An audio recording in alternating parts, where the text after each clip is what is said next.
Hello students, how are you all. उम्मीद है आप सभी अच्छे होंगे।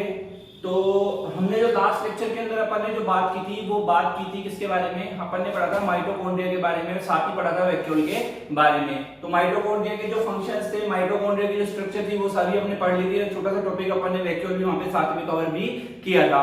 तो आज हम बात करेंगे राइबोसोम के बारे में। किसके बारे में? Ribosome, also known as protein factory.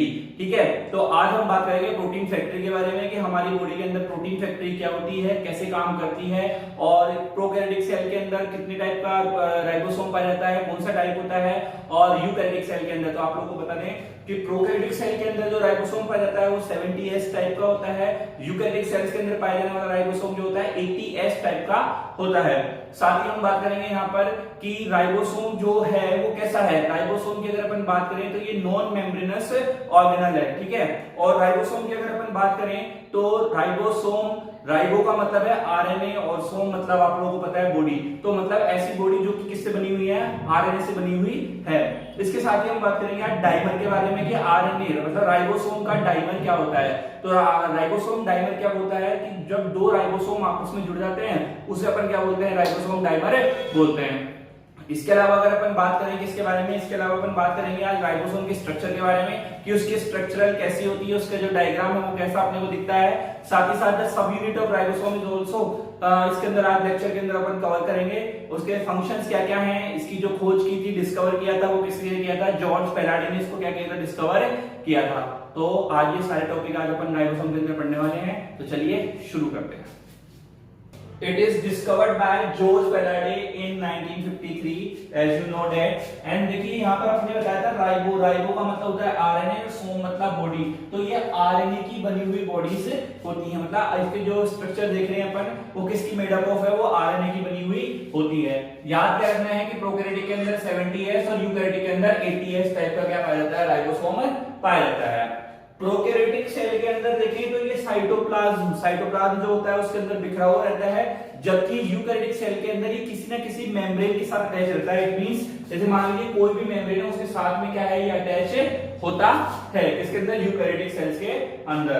Ribosome की अगर अपन बात करें तो ये नॉन मेम्ब्रेनस ऑर्गेनल कैसा है, नॉन मेम्ब्रेनस ऑर्गेनल होता है।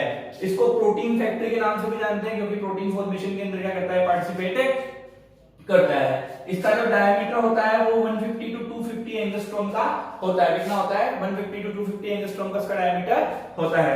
नेक्स्ट केमिकल कॉम्पोजिशन की बात करें तो देखिए 70S और 80S दोनों ही अलग अलग बने हुए होते हैं। कि अगर देखिए राइबोसोमल आरएनए, राइबोसोमल आरएनए का मतलब है कि राइबोसोमल आरएनए की बात करें तो 70S के अंदर राइबोसोमल आरएनए कितना होता है, 60% होता है, जबकि प्रोटीन कितनी होती है, 40% होती है। और 80S के अंदर देखें तो अपोजिट हो जाएगा, राइबोसोमल आरएनए 40% में जाता है जबकि प्रोटीन कितनी होती है, 60% की होती है।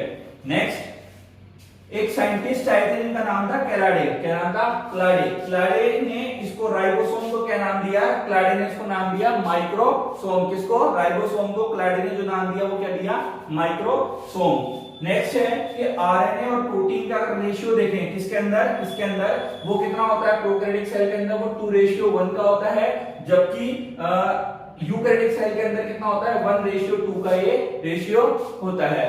और कोई भी दो राइबोसोम आपस में जुड़े हुए होते हैं वो किसकी सहायता से होते हैं, वो Mg2 पॉजिटिव आयंस की सहायता से क्या होते हैं, आपस में जुड़े हुए होते हैं। तो ये तो इसकी स्ट्रक्चर बेसिक्स के बारे में हो गया। अब बात करते हैं टाइप ऑफ राइबोसोम के बारे में कि टाइप कौन कौन से होते हैं राइबोसोम के। So next we have the types of ribosome। आपको पता है 70S राइबोसोम प्रोकैरियोटिक सेल्स के अंदर पाए जाते हैं और 80S राइबोसोम यूकैरियोटिक सेल्स के अंदर पाए जाते हैं। किसके अंदर पाए जाएंगे, ये प्रो के अंदर और ये यू के अंदर। देखिए ये कोई मोबाइल का वर्जन नहीं है प्रो, ये सेल है प्रोकैरियोटिक। ठीक है, अब देखिए यहाँ पर अपन जो बात कर रहे हैं वो अपने पास में दो प्रकार के अपने क्या है राइबोसोम प्रेजेंट है, एक तो 50S और एक 30S। ठीक है, तो 50S की देखिए जैसे ये इसकी सब यूनिट है वैसे ही इनकी भी सब यूनिट है। इसकी जो सब यूनिट है छोटी वो है 23S और 5S, और 30S की एक सिंगल सब यूनिट और होती है जो होती है 16S। ये आपको याद रखना है, ये दोनों अलग अलग हैं। ठीक है, क्लियर। नेक्स्ट है ATS राइबोसोम। ATS के अंदर देखिए 60S और 40S। 60S की फिर से 3 सब यूनिट है, कौन सी? 28S, 5S और 5.8S। और 40S की एक और सब यूनिट है, वो है 18S। ये आपको याद रखना है। सब यूनिट का मतलब है कि इसके अंदर ये छोटे छोटे राइबोसोम और बने हुए हैं। इट मींस क्या है कि राइबोसोम, एक मेन राइबोसोम, उसके अंदर उससे बने हुए या उसके अंदर पाए जा सकते हैं छोटे छोटे राइबोसोम। मतलब उन छोटे छोटे राइबोसोम से मिलकर के बड़ा राइबोसोम बना हुआ है। अगर हम क्या करें, if the value of Mg2 positive ion, किसकी वैल्यू? Mg2 पॉजिटिव आयंस की वैल्यू को अगर अपन क्या करते हैं, इंक्रीज करते, क्या करते हैं, बढ़ा दें, तो राइबोसोम डाइमर का फॉर्मेशन होता है। किसका फॉर्मेशन होता है? राइबोसोमल डाइमर का फॉर्मेशन होता है। As you know that what is dimer? Dimer का मतलब होता है कोई भी दो चीज अगर अपन जोड़ दें उसको अपन क्या बोलते हैं? डाइमर बोलते हैं। तो यहाँ पर देखिए मैंने यूकैरियोटिक डाइमर ले रखा है 80S plus 80S that is 120S and second is 70S और 70S दैट इज 100S। तो ये दोनों जो है, ये दोनों क्या है भाई? आपके डाइमर है। क्या है? ये दोनों आपके डाइमर है। नेक्स्ट अगर आप during protein synthesis some ribosome small unit attach with mRNA। देखिए प्रोटीन सिंथेसिस के दौरान में क्या होता है कि कुछ राइबोसोम की जो सब यूनिट है ना, वो किससे जुड़ जाती है? mRNA से जुड़ जाती है। मतलब राइबोसोम की सब यूनिट किससे जुड़ जाती है? mRNA से जुड़ जाती है। तब ये स्ट्रक्चर क्या कहलाती है? पॉलीसोम, पॉलीराइबोसोम या इराइबोसोम कहलाती है। क्या कहलाती है? पॉलीसोम, पॉलीराइबोसोम या इराइबोसोम कहलाती है। तो नेक्स्ट देखिए यहाँ पर अगर अपन देखें तो अपने पास में कौन सी है? 30S प्लस 50S, दो राइबोसोम की अपन ने क्या ली है? सब यूनिट ली है। ठीक है। Mg आयन अपन ने क्या लिया है? यहाँ पर पास में लिया है। साथ ही अपन ने क्या लिया है? ये देख रहे हैं आप स्लाइड, ये वाली, ये किसकी है? mRNA की है। किसकी है?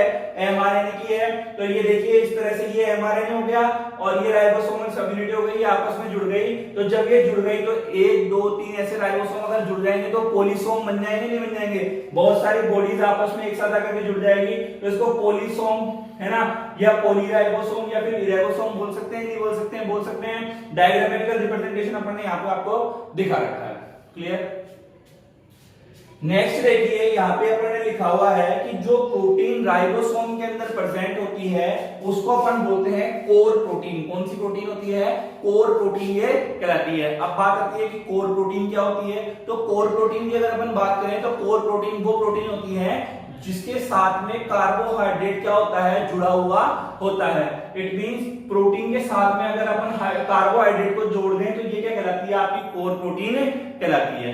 क्लियर? Structure of ribosome. अब देखिए यहाँ पर स्ट्रक्चर की बात करें तो जैसे प्रोकैरियोटिक की स्ट्रक्चर है, यूकैरियोटिक की स्ट्रक्चर है।